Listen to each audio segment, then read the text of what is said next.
Mən Vahid Cəfərov 1972-ci ildə Zərdab şəhərində anadan olmuşam. Şəhər bir sayılı orta məktəbində təhsil almışam.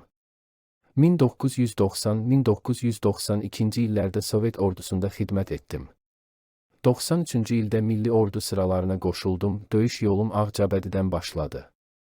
161 sayılı hərbi hissənin avtomatçısı olaraq Xocavənd, Ağdam rayonlarında döyüşdüm. 93-cü ilin avqust ayında yaradılan alayımızın əskərləri igidliyi və təmpərvərliyi ilə fərqlənirdi.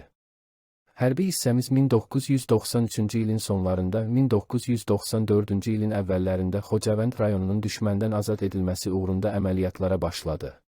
Hissəmiz 94-cü il yanvar ayında Kuropatkin və Muğanlı kəndi istiqamətində növbəti hücum əməliyyatı apardı və ermənilərin xeyli geri çəkilməsinə nail olduq. İtirilmiş mövqeləri geri qaytarmaq istəyən düşmən güclü əks hücum təşkil etdi.